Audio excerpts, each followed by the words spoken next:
காத்தோடு மலராட காதோரம்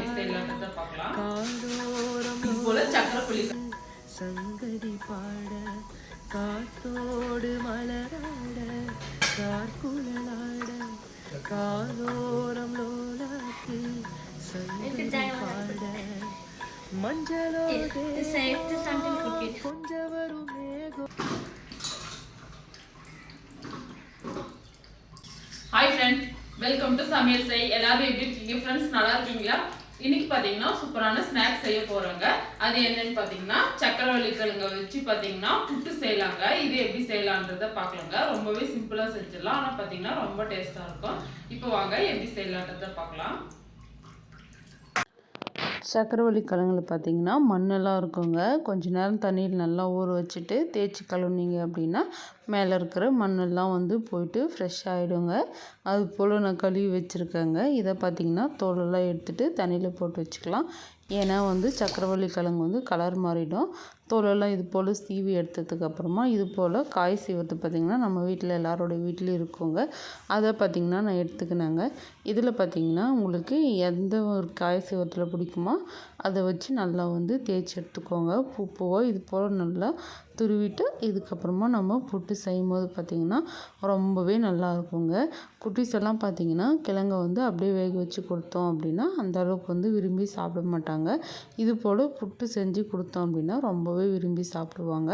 இப்போ பாருங்கள், இந்த அளவுக்கு வந்து பூ போல் துருவி வச்சுருக்கேன்ல, இதே போல் பார்த்திங்கன்னா நம்ம எல்லா கிழங்கையும் நல்லா வந்து தேய்ச்சி எடுத்துக்கலாம். இந்த புட்டு வந்து பார்த்திங்கன்னா சாப்பிட்றதுக்கு ரொம்பவே நல்லா இருக்குங்க. சக்கரவள்ளி கிழங்க பார்த்திங்கன்னா சூப்பராக வந்து இந்த அளவுக்கு வந்து திருவி வச்சுருக்கேங்க. இது கூடவே பார்த்திங்கன்னா தேங்காயையும் திருவி வச்சுருக்கிறேன். இப்போ பாருங்கள், இதை ரெண்டும் வச்சு எப்படி புட்டு செய்யலான்றதை பாருங்க. புட்டு செய்கிறதுக்கு பார்த்திங்கன்னா புட்டு செய்கிற பாத்திரம் இருந்தால் தான் செய்யணுன்றது இல்லைங்க. இது போல் தேங்காய் திருவிட்டு வச்சுருக்கோம்ல கொட்டாங்கச்சி, இதை வச்சியும் சூப்பராக வந்து புட்டு செய்யலாங்க. இப்போ வாங்க எப்படி செய்யலான்றதை பார்க்கலாங்க. இந்த கொட்டாங்கச்சி கீழே வந்து பார்த்திங்கன்னா தேங்காய் பூ சேர்த்துக்கிறேங்க. நம்ம துருவி வச்சுருக்கோம்ல அதை சேர்த்துட்டு இதுக்கு மேலே பார்த்திங்கன்னா நம்ம க்ளீன் பண்ணி துருவி வச்சுருக்கிற சக்கரவள்ளி கிழங்க சேர்த்துக்கலாங்க. மேலே வந்து சேர்த்துட்டு மேலே வந்து கொஞ்சமாக வந்து தேங்காய் பூ சேர்த்துக்கலாங்க. இது போல் செஞ்சிங்கனாலையும் பார்த்திங்கன்னா டேஸ்ட் வந்து ரொம்பவே நல்லா இருக்குங்க. இப்போ அடுத்ததாக பாருங்கள், தேங்காய் பூ சேர்த்துக்கிறேங்க. மேலே வந்து கொஞ்சமாக தேங்காய் பூ சேர்த்துட்டு இதே போல் உங்களுக்கு எந்த அளவுக்கு வேணுமோ அந்த அளவுக்கு வந்து செஞ்சு எடுத்துக்கோங்க. நான் பார்த்திங்கன்னா இந்த 3லேயும் செஞ்சுக்கிறேங்க. இது வந்து சும்மாவே சாப்பிட்றதுக்கும் ரொம்பவே நல்லா இருக்குங்க. இது கூடவே நம்ம சர்க்கரை சேர்த்து சாப்பிட்றதா இருந்தாலும் சாப்பிட்லாம். உங்களுக்கு எது விருப்பமாக இருக்குதோ அது போல் செஞ்சு சாப்பிட்லாங்க. இதுக்கு மேலேயும் பார்த்திங்கன்னா கொஞ்சமாக தேங்காய் பூ சேர்த்துக்கிறேங்க. இதே போல் எல்லாம் செஞ்சு எடுத்துக்கலாம். ரொம்பவே சிம்பிளாகவே செஞ்சிடலாங்க. ரொம்பவே டேஸ்ட்டாகவும் இருக்குங்க.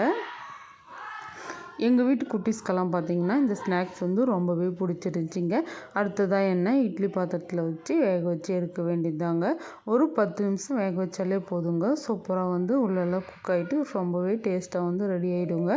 ஏன்னா ஆல்ரெடி நம்ம திருவி தான் வேக வச்சுருக்கோம் அப்படின்றதுனால ரொம்ப நேரம் வேக வைக்க வேண்டியதில்லை. 10 நிமிஷத்துக்கு அப்புறமா எடுத்து பார்த்தா சூப்பர் டேஸ்டியான சக்கரவள்ளி கிழங்குல புட்டு வந்து ரெடிங்க. இதே போல் கண்டிப்பாக நீங்களும் ட்ரை பண்ணிவிட்டு எப்படி வந்துச்சு அப்படின்னு மறக்காமல் கமெண்ட் பண்ணுங்கள் ஃப்ரெண்ட்ஸ். இப்போ எடுத்துடலாங்க. கொட்டாங்குச்சியில் வந்து பார்த்திங்கன்னா ரொம்ப நம்ம அழுத்தி சேர்க்காதனால இது போல் கொட்டினீங்கன்னாவே அழகாக வந்து வந்துடுங்க. இதுக்கு மேலே பார்த்திங்கன்னா கொஞ்சமாக சர்க்கரை சேர்த்துக்கிறேங்க. சர்க்கரை வேணுனாலும் சேர்த்துக்கிறோம், நாட்டு சர்க்கரை அது போல் உங்களுக்கு எது விருப்பமாக இருக்குதோ இல்லை அப்படியே கூட வச்சு சாப்பிட்லாங்க. ரொம்பவே டேஸ்ட்டாக இருக்குங்க. இப்போ பாருங்கள், பார்க்குறதுக்கே எந்த அளவுக்கு சூப்பராக இருக்குதுன்னு சொல்லிட்டு எங்கள் வீட்டில் பார்த்திங்கன்னா எல்லாருக்குமே ரொம்பவே பிடிச்சிருந்துச்சிங்க. இப்போ டேஸ்ட் எப்படி இருக்குதுன்னு சொல்லிட்டு பார்க்கலாங்க. அதுக்கு பார்த்திங்கன்னா இந்த தேங்காய், சக்கரவள்ளி கிழங்கு, சர்க்கரை இதெல்லாம் சேர்த்து நல்லா வந்து மிக்ஸ் பண்ணிக்கலாங்க. மிக்ஸ் பண்ணிவிட்டு எடுத்து சாப்பிடும்போது டேஸ்ட் வந்து வேறு லெவலில் இருக்குங்க. எல்லாருக்குமே ரொம்பவே பிடிச்சிருந்துச்சி. டேஸ்ட் பண்ணுறதுக்காக ஒருத்தர் வெயிட் பண்ணினே இருக்கிறாரு. அவருக்கு கொடுத்துடலாங்க. எப்படி இருக்குதுன்னு சொல்லட்டும். சாப்பிட்டு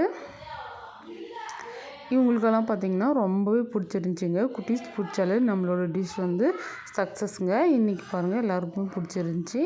நான் வந்து ஊட்டி விட அவனுக்கு ரொம்பவே பிடிச்சிருந்துச்சிங்க. அவனும் சாப்பிட்டுக்கிட்டே இருக்கிறான். இதே போல் எங்கள் வீட்டு குட்டீஸ்க்கு எல்லாருக்குமே பிடிச்சிருந்துச்சிங்க. இந்த வீடியோ பிடிச்சிருந்தா சப்ஸ்கிரைப் செய்யுங்க. பாய்.